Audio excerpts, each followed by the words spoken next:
In this lecture, we're going to be looking at Luther at the Diet of Worms. And in our last lecture, we were looking at Luther in the aftermath of the Heidelberg Disputation, in the run-up to the Leipzig Disputation, where Luther finally comes out very staunchly and aggressively on the side of the Hussites. Now, for Luther, this isn't a conversion to some Hussite faith or a move to join anything like a Hussite church. Rather, it's more of a slogan. It's more of a programmatic statement that just as Huss had declared that the Pope and a council may err, and that all we have is Scripture to rely on, so too now Luther is saying many of the same things. Well, following these several years of engagements and interactions between Luther and the Catholic Church, both formally and informally, finally, on the 15th of June, 1520, Luther receives a bull threatening excommunication. And the proclamation, or the papal bull, is Exsurge Domine, which takes its words roughly from Psalm 7:7, which is, "Arise, O Lord." It's a call, in other words, for the Lord to rise up in righteous indignation at the heretic in their midst. And what's important about this document is that on 41 points, it is alleged that Luther has deviated from the course of Catholic teaching. Now, this is a bit like any legal process where any minor infraction or major infraction is kind of tallied up as a whole. If you actually look at the document Exsurge Domine, there are really two main points that are being made here. First, there is the belief that Luther's attack on indulgences is unjustified and unwarranted biblically and theologically. Secondly, and more importantly, as we've seen in the past couple of lectures, Exsurge Domine points to the fact that Luther has attacked papal power and that he has, in his teachings, restricted the office and the authority of the papacy in the everyday life of the Church. Now, all of these points and all of these issues in Exsurge Domine, again, did not come out of the blue. Eck, again, is really one of the main thrusts behind this. The Leipzig Disputation and its arguments against Luther's teachings, particularly on the point of him saying that he's a Hussite, are nearly all summarized here in Exsurge Domine. In fact, one of the things that's often overlooked is the fact that the University of Leipzig itself actually got its beginning due to the Hussite affair back a century before.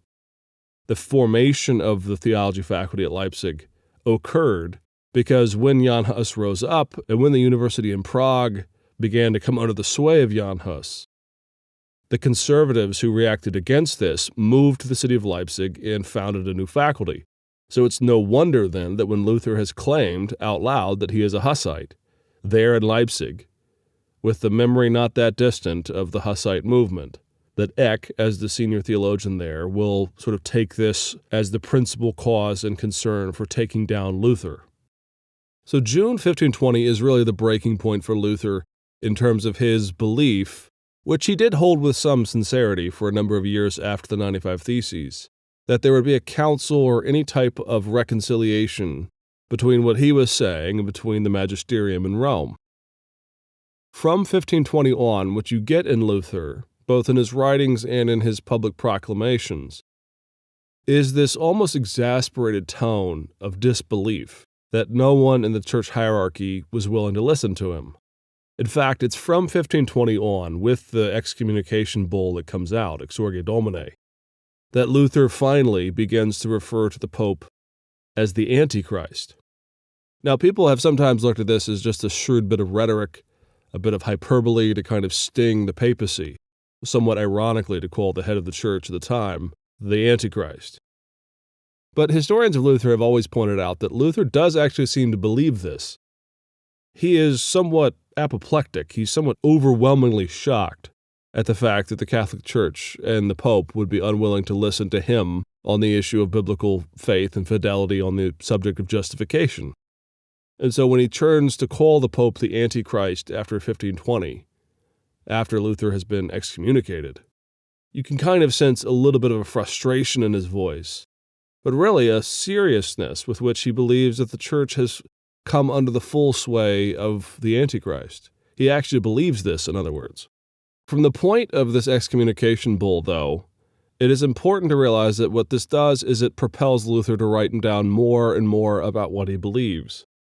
In fact, it's actually quite telling that in 1520, Luther hadn't really written down all that much about what he believed.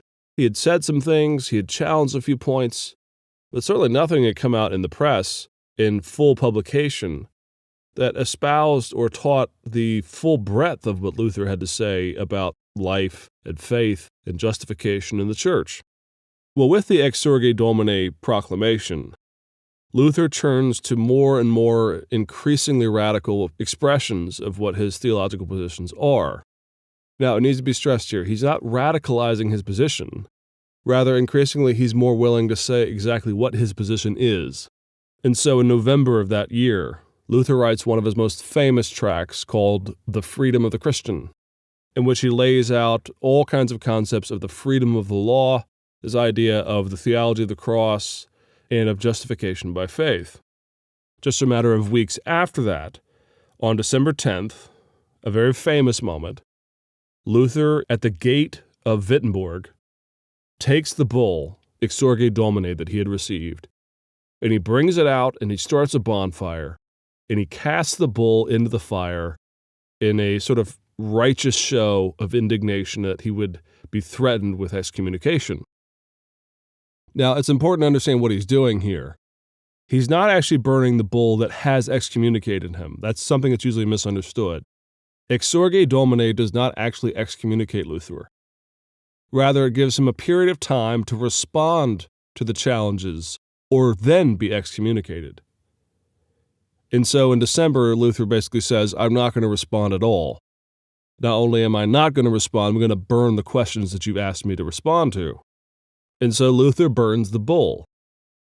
And the story goes that Luther's students brought out a number of other texts synonymous with Catholic authority, like canon law and these kinds of things, and they chucked those into the fire as well. Well, finally, it all comes to a head. And so on the 3rd of January, 1521, Luther is now officially excommunicated due to the fact that he has failed to reply to the original bull Exsurge Domine. And so the Pope issues another bull, the official one, Dicit Romanum Pontificum. And this is the official ironclad excommunication of Luther as a heretic. Well, the next question that's always asked is, if Luther was excommunicated, why then did he go on trial? Shouldn't a man who had been excommunicated just simply be thrown into prison and executed there on the spot? Well, it all comes down to how the medieval world intended its executions for heresy. This is still the age of Christendom. This is still the age when heresy is a capital crime. But you have to understand that it is not the church that does the executing, that the church only does excommunication and the declaration of someone as a heretic. It does the doctrinal point of the condemning. And in the medieval world, and in this day and age, whenever you are condemned as a heretic, the case is then remanded over to the civil government. And it is the civil government that will do yet another trial to determine if the person is to be executed. Now, this is not just a play on words that the church never executed anyone. There are, of course, plenty of times where we can point out the flaws of the church and places where they instigated and arranged the execution of certain individuals throughout the centuries. But the ideal is always that the church remains free of the capital punishment, and that all it does is condemn for heresy. Well, here in January of 1521, Luther has now been condemned. He has been excommunicated. And so the case is then remanded over to the Holy Roman Emperor. And what happens is Luther is ordered to appear before Charles V, the emperor at the time. Now, Luther obviously understands what this means. He knows that this means his death. He knows this means that he cannot simply avoid the process. He is a German man. He is part of the Holy Roman Empire. And therefore, if the emperor summons him, it is his responsibility to show up. And this is exactly what happens. The government writes, in particular to Frederick the Wise, and orders that Luther be handed over and be sent to the upcoming imperial diet. Now, what is a diet? That's usually the first question that a student comes to this with. Well, if you'll remember back when we were talking about the makeup of the Holy Roman Empire, we were commenting on how the emperor is not the sole ruler of these lands. He is an elected official. He certainly has the most significant power in all of the Holy Roman Empire. But the government is run by the 300 princes of the regional territories of Germany. And like any elected monarchy or government throughout history, there are times when the lower rank princes or rulers come together for a congress of sorts with the emperor. And this is exactly what a diet is. In 1521, there had been called an imperial diet of all the princes and of the emperor himself, Charles V, and all the surrounding court of the Holy Roman Empire to meet in the city of Worms. And so when the summons comes that Luther is to appear, he is asked to appear at this Congress. And since Frederick the Wise himself was to be appearing at this Congress as well, they simply couldn't avoid the fact that they needed to show up. Now, what Frederick manages to secure for Luther is something that in a very real way saves his life. And that is that Frederick manages to convince Charles to provide a safe conduct pass for Luther. Now, what this means is that Luther will come, he will appear at a trial to determine if he is in fact guilty of heresy as the church has alleged, and if so, that he would be condemned to death. But the safe conduct pass means essentially that Luther can't be handed over at that very moment to death. And there's a lot of complexity here, but a lot of this again goes back to Jan Hus, because there was some confusion about Jan Hus's safe conduct pass, which he himself had secured when he came to the Council of Constance just about a century before. The safe conduct had not been arranged or assigned properly. It was sort of still up in the air, and Jan Hus, in good faith, had gone to the council and presented himself. And since the council did not have a safe conduct pass once he was determined to be a heretic and condemned, he was handed over relatively immediately and executed there on the spot. And despite the fact that the church felt that it was in the right for doing this, that they had condemned a heretic, that they had handed him over, that there was not an official safe conduct pass, etc., still the sting of this, the PR battle you might say, still hung large over the Catholic Church. There was still a cloud of suspicion that they had executed somebody who, in good faith, had come under safe conduct. And so Frederick manages to sort of leverage this point with Charles. He makes a request for a safe conduct, and Charles V gives it. And so on April 18th, Luther, having the safe conduct, sets out and arrives at the city of Worms, where he is to be put on trial. Now, the trial actually of Luther, again, occurs during this Congress. It occurs during the sort of standard order of business for the Diet. And when Luther goes before the Diet, he again meets his nemesis, Eck. Eck handles sort of the prosecution at this point. And Luther is brought into the imperial room, and there on the dais is Charles V and a number of others. Cajetan is there. A very important cardinal by the name of Gasparo Contarini is there, a man who was actually relatively sympathetic to the teachings of Luther himself. But it was Eck who ran prosecution.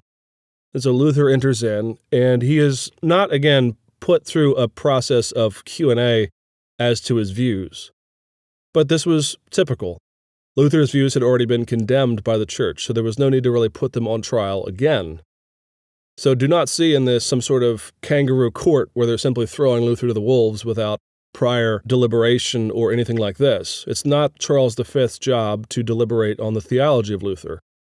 And so what Eck does is simply put the question to Luther. Luther arrives, he enters the room, and Eck points to a series of books which Luther has written or tracts that he has written that are sitting on a table there, right there in the middle of the room. And Eck asks if Luther has written these documents. And Luther looks them over, and he confirms that these are his works.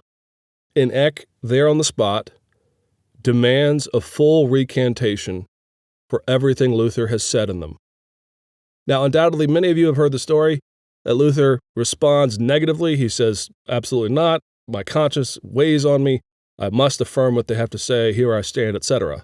But that actually doesn't occur at this moment, because when Eck first puts the question to Luther, Luther's immediate response is a request for one night to think about it. And again, I think this says something about Luther's mind. He knows his death is in order if he says that these are indeed his views and he refuses to recant. And so asking for a night to think about it is not so much a waffling as to his position, but rather a real sort of decision that he has to ask, is he willing to die for what he has said in these books? And what Luther tells us is that the night was really a night plagued by doubts. I think we could be sympathetic to Luther on this. He actually says that he spends the night in prayer. And the question he asks himself repeatedly is, am I alone wise? Meaning, am I the only one who sees this? If the definition of a heretic is somebody who has his own views and his own opinions on things, and here the world, the power, is standing in front of him, of both the papacy and the Holy Roman Empire, and here he stands as the lone voice, the lone figure, he asks himself in a moment of honest reflection, am I the only one who sees this? Am I alone wise? And then he tells us that he opens his Bible and he reads through some of the key passages that led to his breakthrough. And he realizes that the teachings he is affirming are those that he is finding in Scripture. And just as we've said, the Scriptures are the authoritative view for Luther. Anyone who challenges them or tries to reinterpret them, he believes, is by definition wrong. And so the next day, Luther is again brought into the imperial Rome. Again, Eck asks him, are these your books? Again, Luther says, they are my books. And Eck again asks that he recant everything that he has said in them, and that he rescind his views for the sake of saving his life. And Luther's response is, again, one of the more famous speeches of this period of time. Luther says, unless he is convinced by Scripture or reason, that he cannot and he will not go against conscience. And, at least according to the story that was recounted later, he adds, here I stand, I can do no other. Now, there have been some historians who have doubted whether or not Luther actually said the phrase, here I stand. This is the same problem as we had with the posting of the 95 Theses. Several of the eyewitness accounts and the stories of this moment at the Diet of Worms doesn't actually have Luther say the phrase, here I stand. But then again, some of the eyewitness accounts were not intending to sort of be a court reporter recounting everything that was said. And so some historians have sort of sniffed and scoffed at this. And they've raised some doubts as to whether or not Luther actually said the phrase, here I stand, which stings some Protestants and evangelicals a good bit because they're so used to the phrase, here I stand, I can do no other. But I think it's worth saying that it's probably the case that he said the phrase, here I stand, I can do no other. Again, this is not an age in which court reporters are writing down every single word. But what does Luther mean by that? Here I stand, I can do no other. Well, in a manner of speaking, it's sort of a middle voice between open defiance, sort of shaking your fist at the powers that be, and cowering and sort of offering your life if they want to take it. It's somewhere in between those extremes. Typical for Luther at this day and age, he actually is saying something a bit of both. He's saying, you have to convince me that this is wrong. Show me in my text that I'm wrong. He also made a point prior to this that he can't rescind everything he said in this text, that a full recantation would have him recount everything, including the idea that Christ is Lord. So Luther is somewhat hemming and hawing, saying, give me the specifics. What do you really want me to recant of?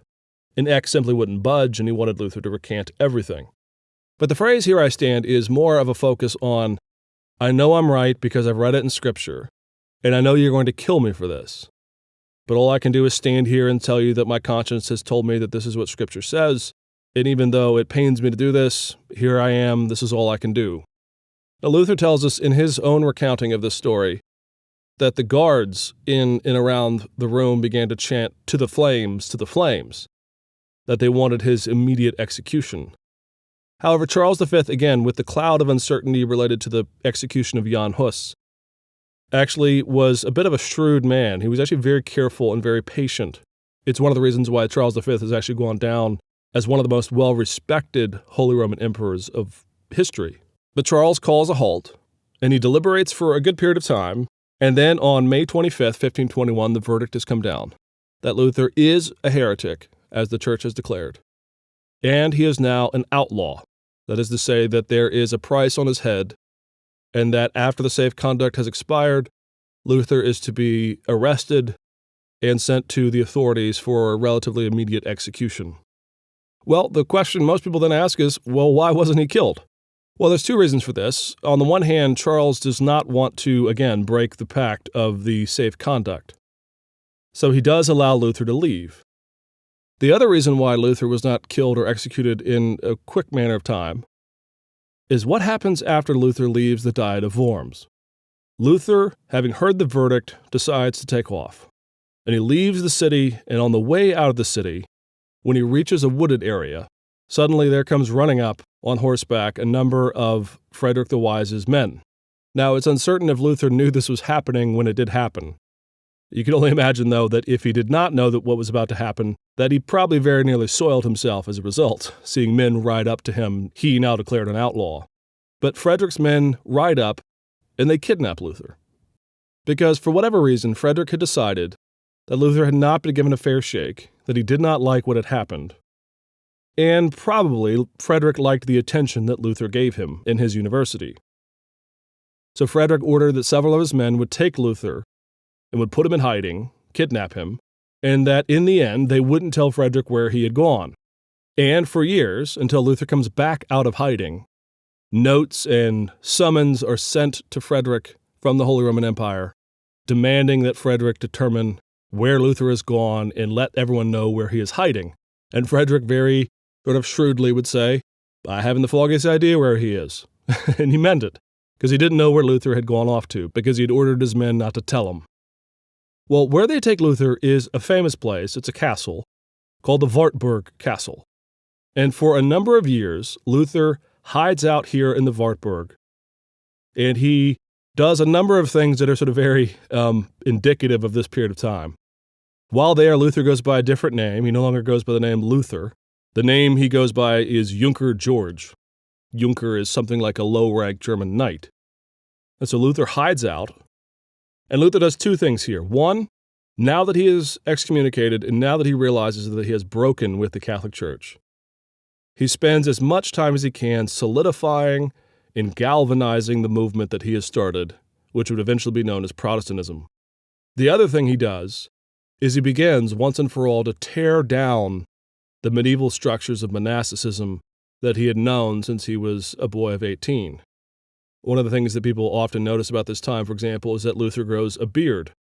In fact, the one picture we have of Junker George Luther is this picture where we see this beard on his face.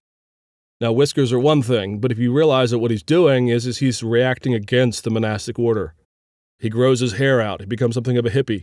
He doesn't keep the clean face and the tonsure that he had taken at the age of 18. The other thing Luther does is he turns his mind to the translation of the Bible from Latin and Greek and Hebrew into German. And this move in particular is extraordinarily important because it is based on his commitment to put the scriptures in the hands of the laity in a vernacular language that they could read and understand in an effort to break down the medieval understanding of the Catholic Church. And so now Luther, the heretic and the outlaw, is becoming, once and for all here in 1521, the reformer, the man who would found the Lutheran Protestant Church. Okay, that's it. Next, we're going to be looking at Luther at the Wartburg and his translation of the Bible, as well as some of his other proclamations that he makes to German sympathizers for his Protestant Reformation.